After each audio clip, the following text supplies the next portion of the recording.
चल, last class में हम लोग application of Gauss law start किए थे, जिसमें सबसे पहले प्रूफ किए थे कि एक पॉइंट चार्ज है तो इसका फील्ड कैसा होगा, रेडियल होगा। रेडियल होगा, outward inward depending on charge, ठीक है, बट रेडियल होगा। ठीक है, क्या हम कूलम का मदद लिए थे? नहीं, बिना कूलम के मदद लिए हुए, कंसिडरिंग गॉस एज फंडामेंटल, है ना। और आइसोट्रोपिक नेचर ऑफ स्पेस से क्या प्रूफ कर दिए थे कि x दूरी पे फील्ड बराबर बराबर होगा। ठीक है, अच्छा, गॉस लॉ में ध्यान से देखो तो ये formula basically electric field calculate करने के लिए नहीं बनाया गया, ये फॉर्मूला फ्लक्स कैलकुलेट करने के लिए बनाया गया, है ना।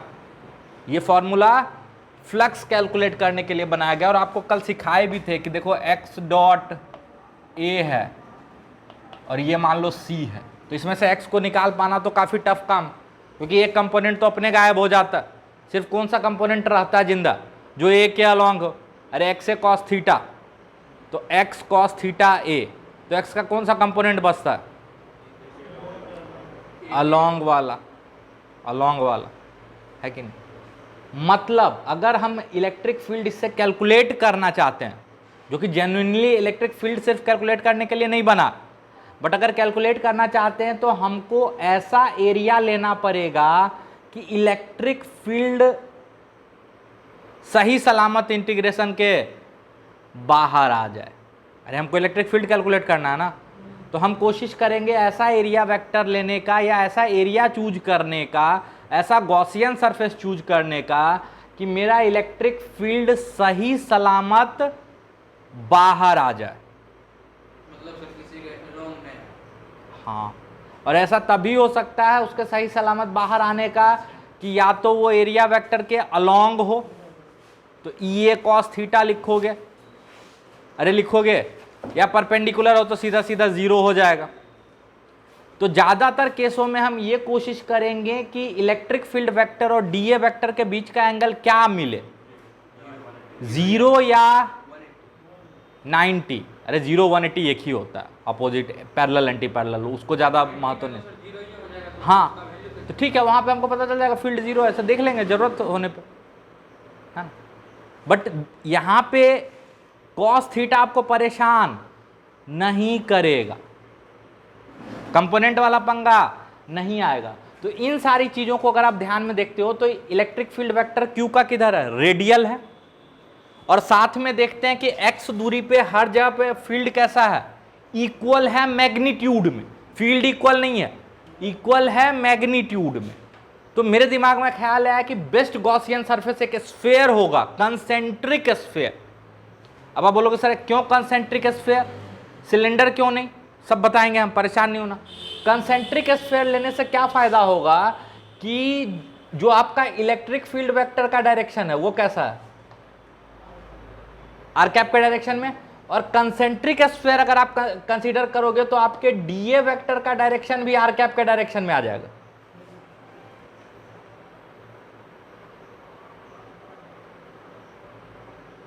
अरे स्फीयर पे जो एरिया वेक्टर होगा वो तो रेडियल ही होगा ना, और चार्ज को सेंटर पे रख दोगे तो इलेक्ट्रिक फील्ड भी कैसा हो जाएगा, रेडियल, तो दोनों एक ही डायरेक्शन में आ जाएगा। अगर यही हम सिलेंडर कंसीडर कर ले, मान लो आप बोलोगे नहीं सर हम तो सिलेंडर कंसीडर कर लेते, ठीक है कर लो कंसीडर, यहां पे चार्ज रख दो, ठीक है। फ्लक्स अभी भी कितना आएगा इस सिलेंडर से, total flux Q upon epsilon naught. But हम फ्लक्स में इंटरेस्टेड थोड़े ही हैं, we are interested in calculating electric field. Flux अभी भी कितना आएगा, Q अपॉन एप्सिलॉन नॉट, लेकिन इलेक्ट्रिक फील्ड में जैसे इंटरेस्ट दिखाओगे तो यहाँ पे एरिया वेक्टर ऐसे और इलेक्ट्रिक फील्ड वेक्टर ऐसे, यहाँ पे एरिया वेक्टर ऐसे और इलेक्ट्रिक फील्ड वेक्टर ऐसे, यहाँ पे एरिया वेक्टर ऐसे और इलेक्ट्रिक फील्ड वेक्टर। समझ में आ रहा, थीटा का वेरिएशन दिख रहा है कितना खतरनाक है, इलेक्ट्रिक फील्ड ई को बाहर लाना कितना मुश्किल हो जाएगा, समझ में आ रहा। लेकिन अगर हम इस स्फीयर को ही कंसीडर कर लें गॉसियन सरफेस, कौन सा स्फीयर, तो एक कंसेंट्रिक स्फीयर, है ना। मान लो हम Q से x दूरी पे फील्ड निकालना चाहते हैं, ठीक है, तो हम Q को सेंटर में रखते हुए एक कंसेंट्रिक स्फीयर कंसीडर कर लेते हैं गॉसियन सरफेस के तौर पे। तो आप बोलोगे इसका क्या फायदा होगा? तो हम बोलेंगे कि तब क्या होगा, डीए तो रेडियल होता ही है, ये भी क्या हो जाएगा मेरा रेडियल। रेडियल मतलब दोनों एक ही डायरेक्शन में, मतलब दोनों वेक्टर के बीच का एंगल 0 डिग्री। और साथ में हर एक्स दूरी पे चूंकि इलेक्ट्रिक फील्ड कांस्टेंट है, तो कांस्टेंट को हम इंटीग्रेशन से भी बाहर ला पाएंगे। तो हम सिर्फ रटा नहीं रहे हैं, आपको सिमेट्री समझाए। किताब में सीधे लिखा रहता है फ्रॉम सिमेट्री, एनसीईआरटी जो पढ़े होगे देख लेना कि एक पॉइंट चार्ज है Q, from symmetry we know that field will be radially outward. अब बच्चा को पता नहीं सिमेट्री क्या, वो बोलता हाँ ठीक है, समझ में आया। सिमेट्री हम आपको समझाए कल कि सिमेट्री क्या है ना, समझ में आया। तो अब क्या लिखेंगे यहां पे देखो, चलो ये काम हो गया मेरा। तो यहां पे एरिया वेक्टर ऐसे होगा, ठीक है, और इलेक्ट्रिक फील्ड वेक्टर भी इधर ही होगा, यहां नहीं, हर जगह देखो यही काम होगा। अरे हर जगह यही काम होगा। तो अगर हम लिखते हैं इस साइड को, अभी इस साइड में मेरा इंटरेस्ट है, इंटीग्रेशन ई डॉट डीए, ठीक है। तो इसको कैलकुलेट करना, देखो फर्जीवाड़ा मत करना, अभी ये इससे इक्वेट कर देना, बस गड़बड़ हो जाएगा। अभी पहले इस साइड को कैलकुलेट करते हैं। तो ई डॉट डीए करोगे तो पहले तो देखो इलेक्ट्रिक फील्ड का मैग्नीट्यूड, डीए का मैग्नीट्यूड और दोनों वेक्टर के बीच का एंगल cos 0, अरे होगा। अब हम जानते हैं कि चूंकि x दूरी पे हर जगह इलेक्ट्रिक फील्ड का मैग्नीट्यूड क्या है, कांस्टेंट, और कांस्टेंट चीज को इंटीग्रेशन से बाहर निकाल सकते हैं। तो हम इसको लिख सकते हैं E इंटीग्रेशन dA। अच्छा ये dA वेक्टर है कि dA का मैग्नीट्यूड है? मैग्नीट्यूड है, इसमें डायरेक्शन का पंगा नहीं है। तो सारा dA का मैग्नीट्यूड जोड़ोगे तो क्या आएगा, टोटल एरिया आएगा, टोटल एरिया आएगा। तो इस साइड जो मेरा टर्म बचेगा वो होगा ई ए, और ए क्या होगा,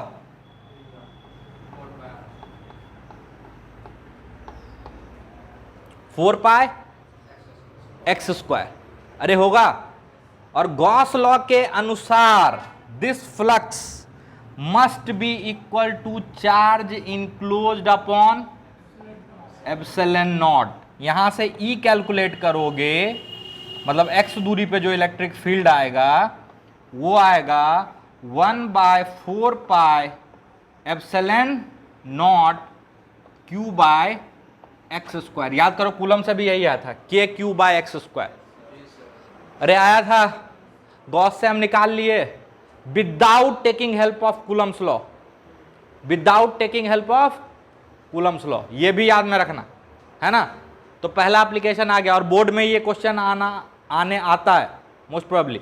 गॉस लॉ का 3 एप्लीकेशन जो है, एक स्फीयर का निकालना इलेक्ट्रिक फील्ड, एक पॉइंट चार्ज का और एक लाइन चार्ज का। कोई दिक्कत? जल्दी से इसको नोट करो, बिल्कुल लिखोगे। चलो तो DPP 1 डिस्कस कर लेते हैं, है ना। पहला सवाल तो बन गया होगा, आई थिंक सो।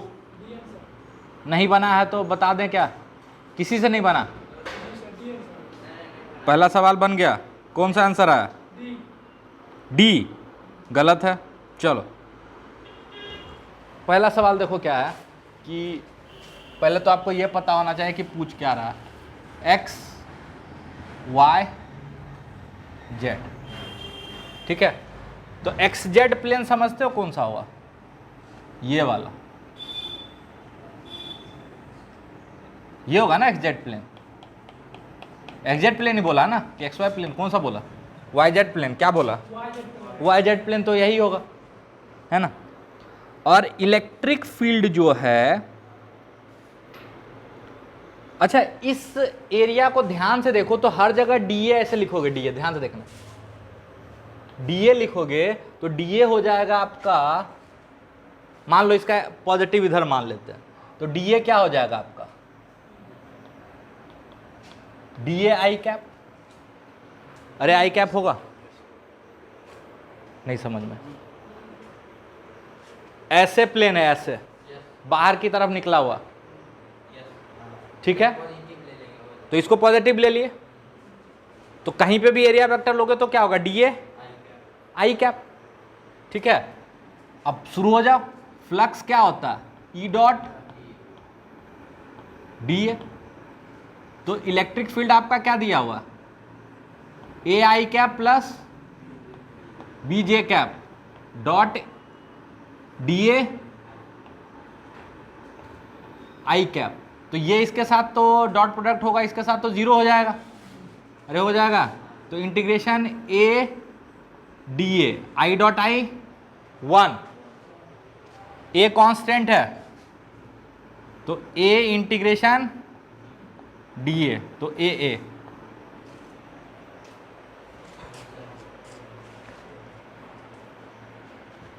आएगा।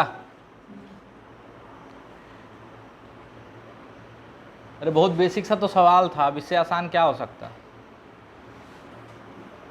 डॉट प्रोडक्ट लगाना था, थोड़ा सा विजुलाइज करना था डायग्राम क्या है। चलो अगला सवाल है, electric flux through a surface area of 100 metre in X Y plane and electric field, इस बार हमको लगता है बन जाएगा, सेम सवाल है, सेम सवाल है, अब की बार एक्स वाई प्लेन में है, ये होगा, ठीक है, तो एक्स वाई प्लेन में है तो वेक्टर जेड की तरफ मान लेना, अरे एक्स वाई प्लेन में है तो डी ए वेक्टर किधर मानोगे, जेड की तरफ, तो इसमें एक्स और वाई वाला कंपोनेंट तो गायब हो जाएगा, अरे गायब हो जाएगा, सिर्फ बचेगा जेड, √3 इंटू 100, √3 इंटू 100 173.2, सीधा सीधा आंसर हम बोलना, ऐसे ही नहीं समझ में आया, अरे समझ में आया, उसमें भी डी ए इंटीग्रेट होगा तो टोटल एरिया 100 हो जाएगा, और जो कांस्टेंट है √3 1.732 ये होता है ना, इंटू 100 तो 1.173.2, कोई दिक्कत, अरे कोई दिक्कत। क्वेश्चन नंबर 3,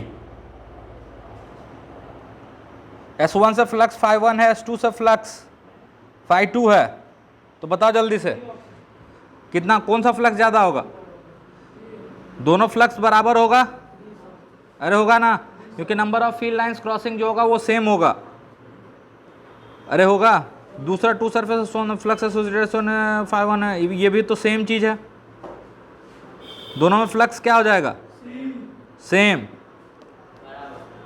अरे हो जाएगा।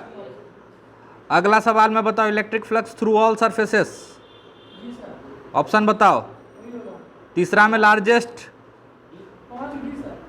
5 में डी, हाँ बिल्कुल सेम फॉर ऑल, क्योंकि फ्लक्स जो होता है हमको इंटीग्रेट नहीं करना कि एरिया के लिए घबराना, दूसरे साइड का हेल्प लो, दूसरे साइड का Q inside by epsilon naught, तो सब में Q इनसाइड सेम है तो फ्लक्स क्या आ जाएगा, सेम आ जाएगा, नहीं समझ में आ रहा। क्वेश्चन नंबर 6 क्लास में करवाए थे, क्वेश्चन नंबर 7 देखो, इसमें आपको बनाया बेवकूफ, इसके अंदर देखो सारा चार्ज जब जोड़ोगे ना तो सारा चार्ज का सम है 0, ठीक है, सारा चार्ज जोड़ो ना,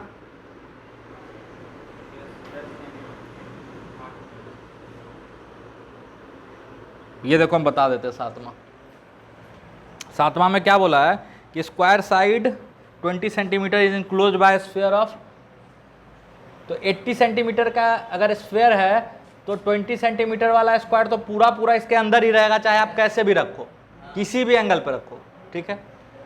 अब इसके जो कॉर्नर्स पे चार्ज है उन सारे चार्जेस का सम देखो तो क्या आ रहा,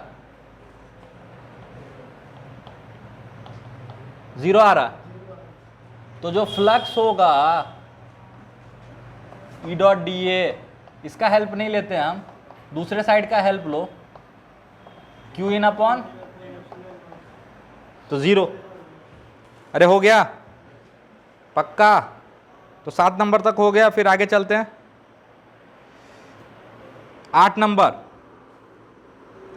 8 नंबर में बोल रहा है कि चलो इसको बताते हैं, पहले यहां तक नोट करो, 8 नंबर, हमको समझ में आया।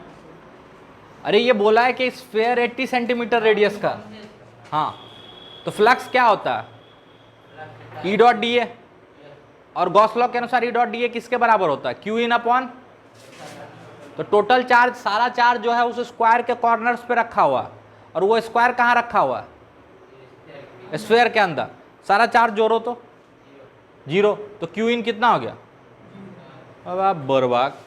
हम ये थोड़े बोल रहे हैं कि इलेक्ट्रिक फील्ड हर जगह 0 है। इसमें एक और सवाल पूछ सकता था, चलो ये पूछ लिया तो बताते हैं, बोलेगा कि यह हर जगह सरफेस पे इलेक्ट्रिक फील्ड 0 है, क्या ये सही है, नहीं, सरफेस पे हर जगह इलेक्ट्रिक फील्ड हो सकता है। समझ में आया, ये कहीं मत सोचना कि अगर फ्लक्स 0 है तो ई हर जगह क्या होगा 0, गलत गलत। अरे यहाँ पे इलेक्ट्रिक फील्ड ऐसे हो सकता है, यहाँ पे इलेक्ट्रिक फील्ड ऐसे हो सकता है, कहीं पे ऐसे हो सकता है, इन चार्जेस की वजह से। जब उनको जोड़ोगे ई डॉट डी ए, हर जगह का E dot D A, E dot D A, E dot D A करोगे तो क्या होगा, वो 0 आ जाए।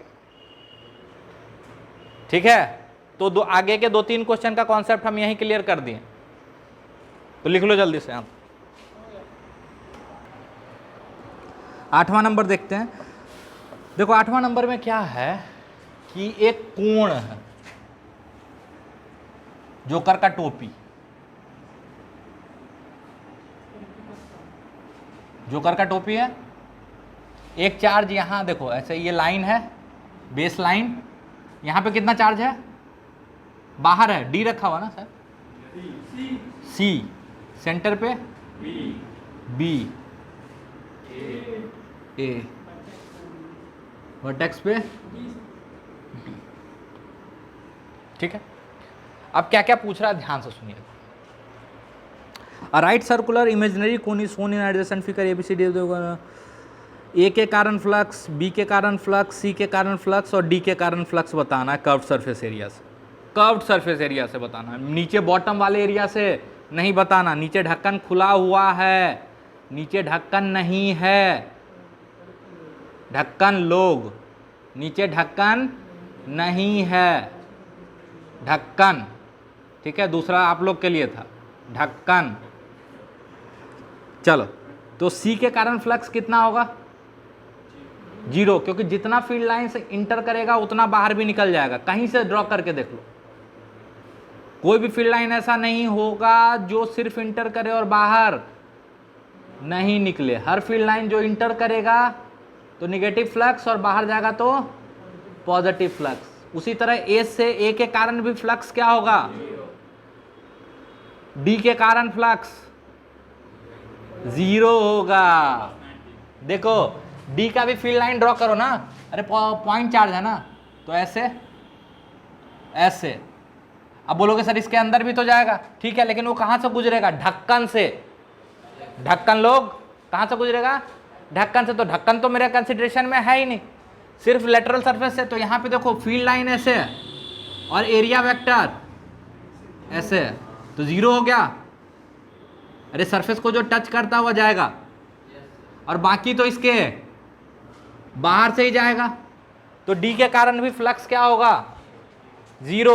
तो ए के कारण फ्लक्स 0, बी के कारण, सॉरी सी के कारण फ्लक्स 0, डी के कारण फ्लक्स 0, बचा बी। बी के कारण फ्लक्स बताओ। बहुत आसान क्वेश्चन है, बहुत आसान क्वेश्चन। आधा जाएगा, आधा। अरे आधा फील्ड लाइन ऊपर से पास करेगा, आधा बिल्कुल ऐसे कोण नीचे से पास करेगा। अरे वो जो पिरामिड वाला सवाल किए थे, तो बस आधा हो जाएगा। आधा फील्ड लाइन ऊपर से क्रॉस करेगा और आधा नीचे वाले कोण से, है ना। अरे बना लेंगे ना इमेजिनरी कोण ऐसे, तो ये बिल्कुल सेंटर में आ जाएगा। तो जितना फील्ड लाइन ऊपर से क्रॉस करेगा उतना ही नीचे से। तो टोटल फ्लक्स क्या आ जाएगा, Q अपॉन एप्सिलॉन नॉट। तो ऊपर वाले से कितना आ जाएगा, Q अपॉन 2 एप्सिलॉन नॉट। यही आंसर है, नहीं यही आंसर है, ठीक है। क्वेश्चन नंबर 9, Q बाय, ये है क्या पता चल रहा है किसी को?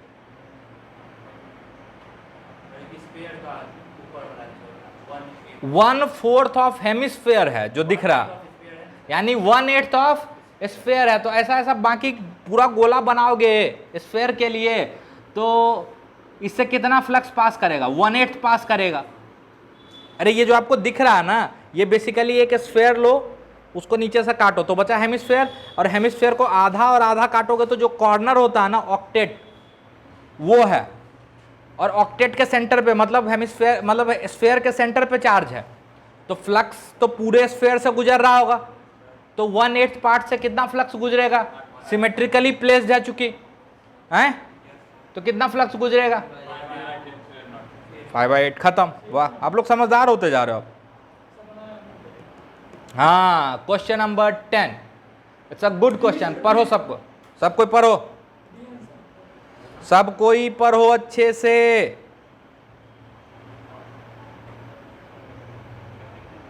और जल्दबाजी में अगर जवाब दिए हो तो घूसा मार देंगे मुंह पे। बिल्कुल, इलेक्ट्रिक फील्ड हम हमेशा लिखते हैं as the property of space, ना कि एक चार्ज के कारण फील्ड लिखते हैं। नालायक, गधा, उल्लू, पाजी, ठीक है। तो किसके कारण लिखते हैं हम field, due to all the charges, या बेसिकली ऐसे याद रखो कि नेट इलेक्ट्रिक फील्ड लिखते हैं मेरे भाई। इस चीज को बार बार बार बार बोले हैं, बोले हैं ना। चलो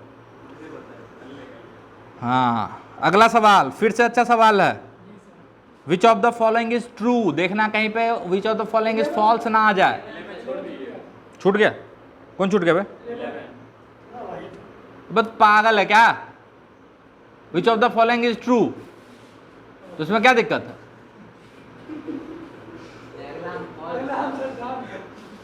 हम बोले कि कहीं कहीं फॉल्स भी रहता, देख लेना। वह पागल हो क्या, ठीक हो। चलो चल, कंसीडर गॉस लॉ, ठीक है। Which of the following is true, E must be electric field due to enclose charges, गलत। E is the electric field due to all the charges, ठीक है। If the net charge inside the Gaussian surface is zero then E must be zero everywhere over the Gaussian surface, गलत गलत, अभी तुरंत हम आपको सिखाए हैं।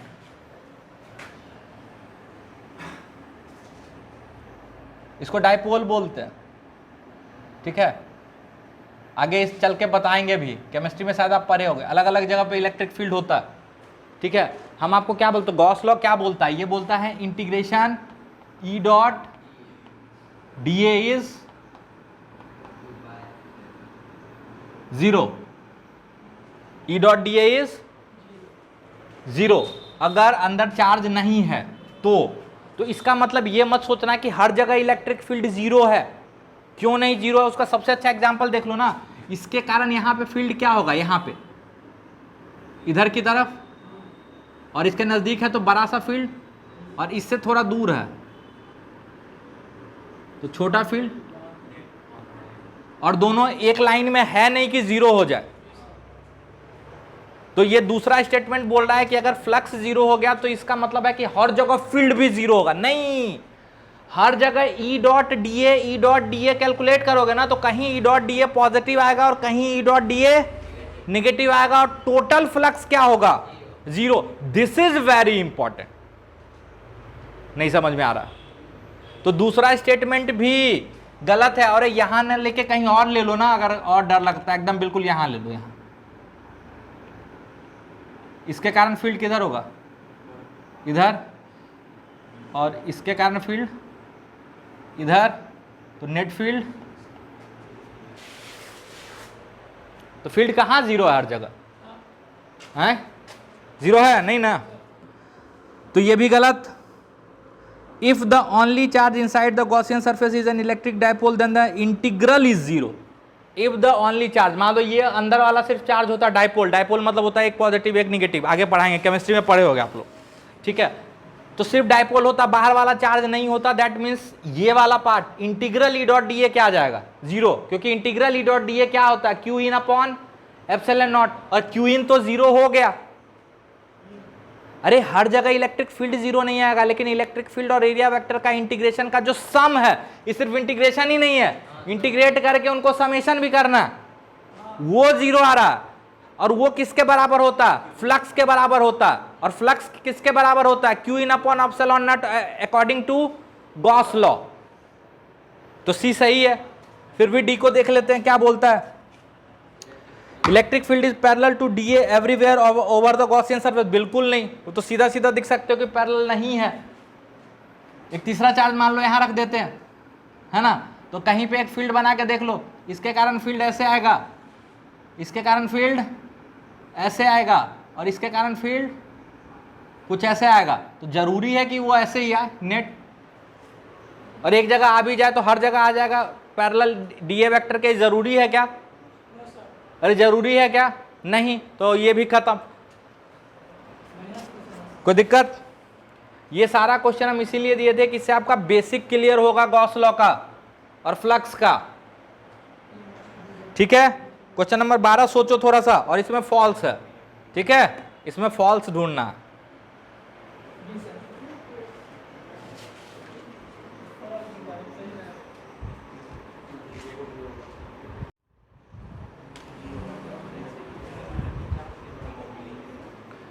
चलो अगला सवाल क्या है, which of the following is false for a closed Gaussian surface. D होगा। गुड, सबको समझ में आ गया। बारी बारी सारे स्टेटमेंट पे गौर कर लें, है ना। If the electric field is zero everywhere in the surface then there can be no net charge enclosed by the surface. बिल्कुल, अगर इलेक्ट्रिक फील्ड हर जगह जीरो है, बोल दिया, ये आपके लिए खतरा नहीं है, वो बोल दिया कि इलेक्ट्रिक फील्ड हर जगह क्या है, जीरो है। तो हर जगह जब कैलकुलेट करोगे तो ई डॉट डी ए क्या आएगा, जीरो प्लस जीरो तो जीरो आ जाएगा। And this is equal to Q in upon epsilon naught. तो ऑब्वियसली क्या हो जाएगा, Q in epsilon naught into zero. हाँ गुड। अगला सवाल, if the total electric flux through the surface is zero then the total charge enclosed by the surface is zero। बिल्कुल, total flux is equal to E dot dA and this is also equal to Q in upon epsilon naught। तो ये भी सही है, इसमें false ढूंढना, ठीक है, होश में रहने का। अगला, if the electric field is zero everywhere on the surface then the total electric flux through the surface is zero। बिल्कुल, अभी तुरंत कर लिए। The total electric flux through the surface is zero। ध्यान से सुनना, total electric flux through the surface zero, then the electric field must be zero everywhere on the surface. नहीं, अभी थोड़ा देर पहले तुरंत किए हैं, बार बार आपको रिपीट कर रहे हैं, बार बार, है ना, ताकि आपको चीजें याद हो जाए। समझ में आया। Flux is E dot D A का इंटीग्रेशन, दैट डजंट मीन कि हर जगह ई का जीरो होना जरूरी है। समझ में आया। जैसे एक डायपोल वाला ही केस था, उसमें फ्लक्स क्या होगा, अगर डायपोल को एक गॉसियन सरफेस में क्लोज कर दो तो फ्लक्स क्या होगा, जीरो, लेकिन फील्ड हर जगह जीरो नहीं होगा। 13 करें। Which of the following is sufficient condition for finding electric flux through a closed surface. पहला, the magnitude is known everywhere on the surface. अगर ई का मैग्नीट्यूड पता है, डायरेक्शन नहीं पता तो ई डॉट डी ए कैसे करोगे, कॉस थीटा कहाँ से लाओगे। If the total charge inside the surface is specified, अगर टोटल चार्ज पता है तब तो सीधा सीधा हम आंसर लिख देंगे Q in upon epsilon not, flux आ गया, ठीक है। अगला देख लेते हैं, if the total charge outside the surface is, outside वाले से तो कोई मतलब ही नहीं होता है ना, तो फ्लक्स कैसे कैलकुलेट करोगे उससे।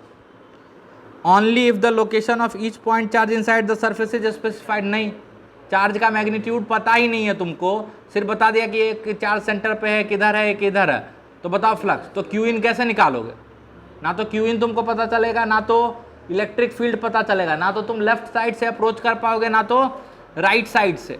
अरे फ्लक्स निकालने का दो तरीका है ना, या तो ई डॉट डी ए से निकाल लो या Q in upon epsilon not से निकाल लो। तो उसमें ना तो इलेक्ट्रिक फील्ड पता चलेगा, अरे लोकेशन बताया ना, चार्ज का मैग्नीट्यूड तो बताया नहीं, तो लोकेशन से फील्ड भी नहीं निकाल पाओगे, तो ई डॉट डी ए भी नहीं काम करेगा, और क्यू इन भी टोटल पता नहीं है, तो Q in upon epsilon not भी पता नहीं चलेगा, तो बात खत्म। 14 number, the flux crossing through a close surface is independent of the location of enclose charge. बिल्कुल सही है, अंदर में वो किधर रखा हुआ, किस कोने में पड़ा हुआ, उससे कोई मतलब नहीं है, bus queue in upon epsilon not से फर्क पड़ता है। ये चीज़ उस दिन बताए थे आपको, हथौड़ा से उसको पीट पीट के उसका शेप चेंज करते गए थे, याद आ रहा है।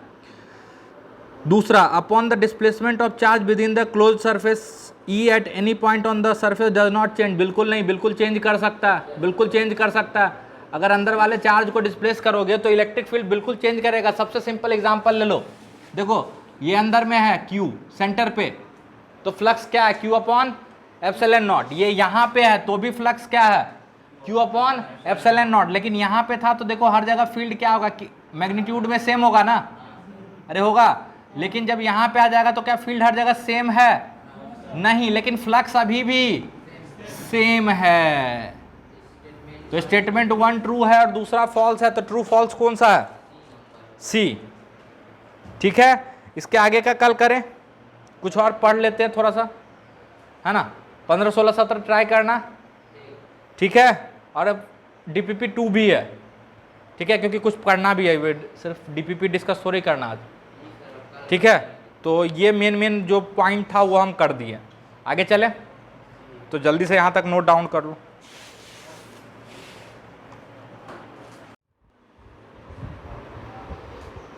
देखो यहाँ पे दोनों को पैरेलली सॉल्व करेंगे ताकि आप चीज़ों को ज़्यादा अच्छे से अप्रिसिएट कर पाओ। एक स्फीयर है जिस पे Q चार्ज एकदम यूनिफॉर्मली डिस्ट्रीब्यूटेड है, हर जगह बराबर बराबर चार्ज है। और एक दूसरा स्फीयर है, मतलब ये मत सोचना चार्ज बाहर बह रहा, वो बताने के लिए, इसमें चार्ज यूनिफॉर्मली डिस्ट्रीब्यूटेड नहीं, बस इतना समझा रहे हैं। देखो यहाँ पे -q/2 है, +q/2 0 हो गया, +q/4 -q/4 क्या हो गया 0, q/6 और +5q/6 टोटल क्या हो जाएगा q हो जाएगा ना। तो टोटल चार्ज इस पे भी q है और उस पे भी q है, बस यही। अच्छा अंदर कोई चार्ज नहीं, अंदर कोई नहीं, सारा चार्ज सरफेस पे ही, सारा चार्ज सरफेस पे। ऐसे मान लो प्लास्टिक का बॉल है जिसको हम रब करके चार्ज किए, ठीक है, कुछ ऐसा समझ। तो इसमें चार्ज बिल्कुल यूनिफॉर्मली डिस्ट्रीब्यूटेड है और इसमें चार्ज यूनिफॉर्मली डिस्ट्रीब्यूटेड नहीं। सॉरी, मेरा सवाल है, अच्छा दोनों का रेडियस भी आ रहा है। मेरा सवाल है कि x दूरी पे, इन मतलब है इनसाइड पॉइंट, क्या है इनसाइड पॉइंट, x दूरी, ये x दूरी कहाँ है, r से छोटा। ये x इन भी लिख सकते हो या ऐसे लिख सकते हो, x लेस देन, ठीक है। तो इस जगह पे इलेक्ट्रिक फील्ड बताना है इसमें, पहला चीज, ठीक है। और उसी तरह x इन में इस जगह पे इलेक्ट्रिक फील्ड बताना। कोई दिक्कत, ट्राई कर। चल देखो, बहुत सारे इंपॉर्टेंट सवाल का जवाब हम आपसे पूछेंगे, नहीं बताओगे तो फिर हम बताते चलेंगे, ठीक है।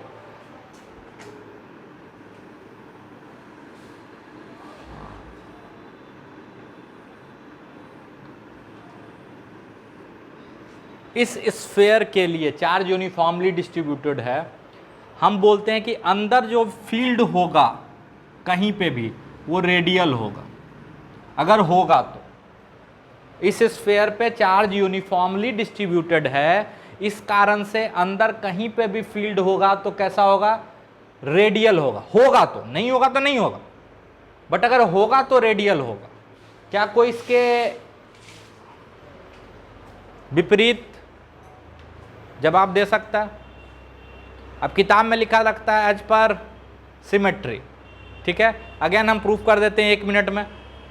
फील्ड का मान लो एक रेडियल कंपोनेंट, एक टेंजेंशियल इसको बोलते हैं, और एक बाहर वाला कंपोनेंट, ठीक है। जैसे ही इसको इस एक्सिस के अबाउट घुमाओगे 180 डिग्री फ्लिप करोगे, चार्ज कॉन्फ़िगरेशन में कोई फर्क नहीं आएगा, क्यू यूनिफॉर्मली डिस्ट्रीब्यूटेड है, चार्ज कॉन्फ़िगरेशन में फर्क नहीं आएगा, लेकिन फील्ड बदल जाएगा। अरे ऊपर वाला नीचे आ जाएगा और सामने वाला अंदर चला जाएगा, जो दोनों टेंजेंशियल कंपोनेंट है। मतलब वो दोनों कंपोनेंट तो एग्जिस्ट नहीं कर सकता है। मतलब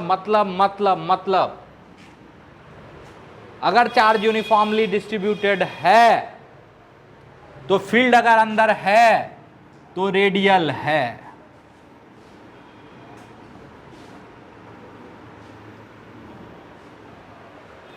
जैसे पॉइंट चार्ज में प्रूफ किए थे, मस्त।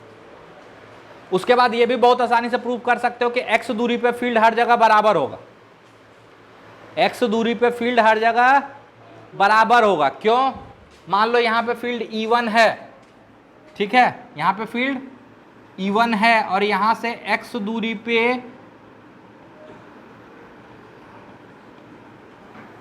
एक दूसरा जगह यहां ले लो फील्ड E2, ठीक है, रेडियली होगा फील्ड ये भी। तो अब इसको फाई एंगल से घुमा दो। कितने से? Phi angle. मान लो ये एंगल कितना? फाई एंगल से इस स्फीयर को घुमा दो। चार्ज कॉन्फ़िगरेशन में कोई फर्क नहीं आया, लेकिन जहां फील्ड पहले E1 था अब वहां फील्ड क्या हो गया?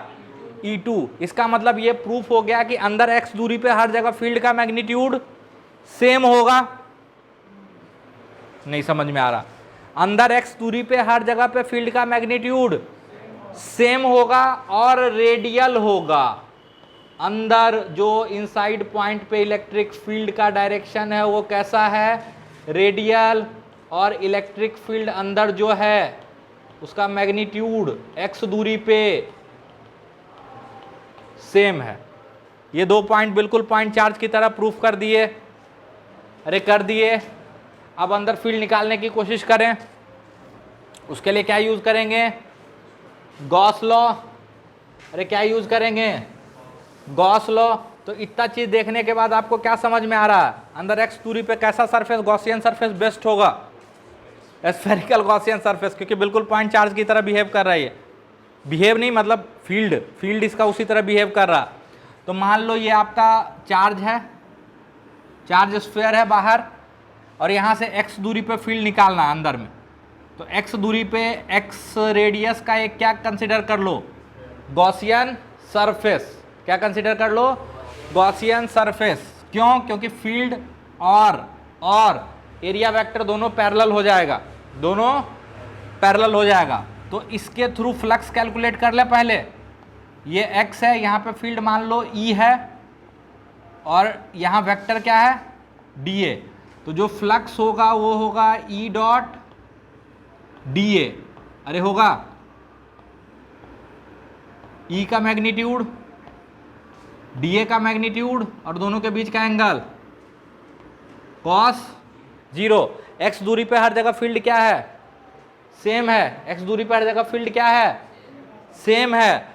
तो इंटीग्रेशन E dA। E का मैग्नीट्यूड क्या है? कांस्टेंट है। बाहर ले लो। अरे बाहर ले लो और dA का इंटीग्रेशन कर दो। तो E इंटू 4 पाई एक्स स्क्वायर। अरे इस स्फीयर का लेना है एरिया, गॉसियन सरफेस का, बाहर वाले का मत ले लेना, 4 पाई आर स्क्वायर, ठीक है। This must be equal to total charge enclosed upon epsilon naught. बताओ इस गॉसियन सरफेस के अंदर कितना चार्ज है? 0 चार्ज है, बिल्कुल सही। तो इलेक्ट्रिक फील्ड क्या आ गया? 0। अंदर हर जगह इलेक्ट्रिक फील्ड क्या होगा? 0। मतलब एक यूनिफॉर्मली चार्ज स्फीयर है तो उसके अंदर हर जगह इलेक्ट्रिक फील्ड क्या होगा? 0। और फ्लक्स बोले तो फ्लक्स भी क्या आएगा? E डॉट dA बराबर Q in upon epsilon naught. तो क्यू इन क्या है? 0।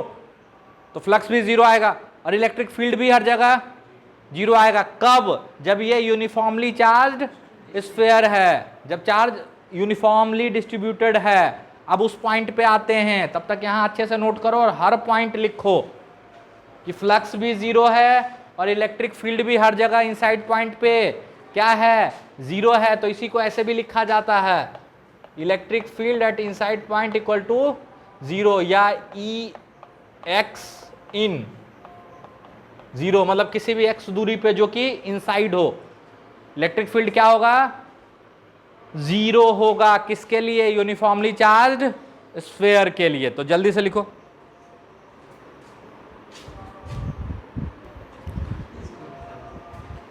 चलो अबे इसमें चार्ज सरफेस पे नालायकों, अंदर थोड़ा ही चार्ज है, तो अगर अंदर चार्ज नहीं है तो गॉसियन सरफेस के अंदर तो कोई भी चार्ज नहीं है, तो फ्लक्स जीरो हो गया। और इस साइड से हम ई को बचा पाए हैं जिंदा जिंदा, तो यहां से ई क्या हो जाएगा, अरे ये टर्म तो जीरो नहीं हो सकता, 4πx² तो जीरो नहीं हो सकता, तो पक्का क्या जीरो है। हाँ बोल। अगर इलेक्ट्रिक फील्ड एक पॉइंट चार्ज पर मान ले उसी सरफेस पे, तो उसके कारण तो उस पर इलेक्ट्रिक फील्ड तो लगेगा ही। पॉइंट चार्ज कहाँ मान लोगे, उसी सरफेस पे मान एक बिंदु मान ले, क्यों मान लोगे, वो पूरा पे डिस्ट्रीब्यूटेड है, तुम क्यों मान लोगे बिंदु। वहाँ पर सर चार्ज तो है ही ना, उसके हाँ कारण उस पर भी बिल्कुल बिल्कुल बिल्कुल, हाँ तो उससे एक इधर भी है तो इधर भी तो होगा। लेकिन सर डिस्टेंस तो दोनों का अलग है। सॉलिड एंगल से समझा देंगे, ध्यान दीजिए। समझा देंगे जब सॉलिड एंगल पर आ देंगे तो, ठीक है, सॉलिड एंगल पर आएंगे तो समझा देंगे वो भी, ठीक है, सॉलिड एंगल पर आएंगे तो वो भी समझा देंगे, ठीक है। बस इतना समझो वो सारा का सारा अपने आप को इस तरह से, वो जो एडजस्टमेंट है ना, वो एडजस्टमेंट इतना पावरफुल है कि वो कैंसिल आउट हो जाता है। डिस्टेंस तो अलग अलग है ना, ये एकदम इधर साइड रखा हुआ है, डिस्टेंस के ऊपर डिपेंड करता है। बिल्कुल करता है, छोटा छोटा पैच लेके दिखा देंगे आपको, टेंशन कहाँ ले रहे हो, ठीक है, ये अलग से पूछ लेना आप, ये अभी नहीं, सॉलिड एंगल जब कल पढ़ा देंगे तब, ठीक है। घर से सॉलिड एंगल पर क्या आइएगा, HC वर्मा में से, अच्छा किया याद दिला दिया, क्या सॉलिड एंगल, हाँ HC वर्मा में से सॉलिड एंगल पर के आइए, रिकॉर्ड हो रहा, ठीक, HC वर्मा में से सॉलिड एंगल पर के आइएगा, होमवर्क में ये भी जोड़ लीजिए, ठीक। आगे चलें,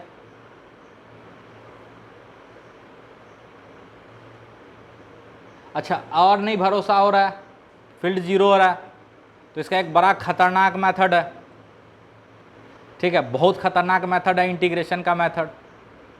वो कैसे यूज कर सकते हो, इसलिए उस समय नहीं बताया था, जब इंटीग्रेशन से अलग अलग चार्ज कन्फिग्रेशन का फील्ड बताएं, किसका किसका, रॉड का बताए थे, डिस्क का बताए थे, रिंग का बताए थे, लेकिन स्फेयर का नहीं बताए थे, याद करो।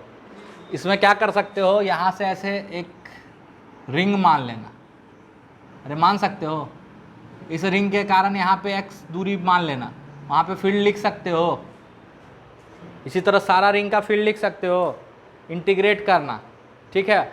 बाहर वाले पॉइंट के लिए फील्ड आएगा KQ/x², अंदर वाले के लिए फील्ड आएगा 0, ठीक है। और नहीं अगर इंटीग्रेशन हो रहा है तो उसका हम वीडियो यूट्यूब पे डाल दिए, सर्च मारोगे ना कि electric field due to hollow sphere using integration, ठीक है, वो हम वीडियो पूरा डाल दिए उसमें, तो उसको हम सॉल्व नहीं करते, मैथमेटिकल कैलकुलेशन भरा हुआ, तो हम खुद से सॉल्व करके, मेरा ही वीडियो है, सॉल्व करके उसमें डाला हुआ, सर्च मारोगे मिल जाएगा पहला दूसरा वीडियो, ठीक है। इंटीग्रेशन मेथड से थोड़ा सा मन हो कभी, क्योंकि सब मैथ्स के स्टूडेंट हो तो थोड़ा सा मैथमेटिकल कैलकुलेशन, थोड़ा सा मैथमेटिकल अप्रोच की तरफ जाने का मन हो तो वो देख सकते हो, ठीक है। तो ये इंटीग्रेशन से भी होता है, गॉस लॉ से भी होता है। वापस आते हैं इस पे, अब हम सवाल पूछते हैं कि बताओ x दूरी पे अगर स्फेयर ले लें एक ऐसा, ठीक है, तो इस स्फेयर के थ्रू फ्लक्स कितना होगा, फ्लक्स तो 0 होगा भाई, 100% यहां भी फ्लक्स 0 होगा, क्यों, क्योंकि Q/ε0 करोगे तो अभी भी 0 ही आएगा, पहला चीज। तो फ्लक्स यहां पे भी 0 आएगा। बात करते हैं फील्ड का, किसका बात करते हैं, फील्ड का थोड़ा सा, ठीक है। तो ऐसा करते हैं, इसके सेंटर से x दूरी पे फील्ड मान लेते हैं रेडियल और टेंजेंशियल, ठीक है, ER और ET, ठीक है, अरे समझ में आया। और इसको इसके अबाउट पाई से रोटेट कर देते हैं, 180 डिग्री से रोटेट कर देते हैं, ठीक है। क्या अब की बार हम बोल सकते हैं कि ई टेंजेंशियल एग्जिस्ट नहीं करेगा, ध्यान से सुनना, हम इसको ऐसे लिए और पाई से रोटेट कर दिए, ठीक है। एक्स दूरी पे फील्ड मान लिए कि रेडियल, टेंजेंशियल और बाहर की तरफ है, और उसको 180 से रोटेट किए जैसे उसमें किए थे। यहाँ पे भी रोटेट कर दिए मस्त, कितने से? पाई से। क्या हम बोल सकते हैं कि ई टेंजेंशियल 0 होगा? नहीं, अब की बार नहीं, सॉरी, अब की बार नहीं बोल सकते। पता है क्यों? क्योंकि अब की बार जैसे ही आप इसको घुमाओगे ना तो चार्ज कन्फिग्रेशन बदल जाएगा। वही चार्ज कन्फिग्रेशन नहीं है, माइनस वाला ये नीचे आ जाएगा, ये ऊपर चला जाएगा, है ना, ये इस कॉर्नर में आ जाएगा, इस कॉर्नर वाला ये नीचे आ जाएगा, पूरा का पूरा चार्ज कन्फिग्रेशन ही बदल जाएगा। और अगर चार्ज कन्फिग्रेशन ही बदल गया तो हम कैसे 100% बोले कि भाई ये कंपोनेंट एग्जिस्ट नहीं कर रहा होगा? ये नीचे भी बदल सकता है, हो सकता है कि इसके इस चार्ज कन्फिग्रेशन के बदलने के कारण ये नीचे आ गया।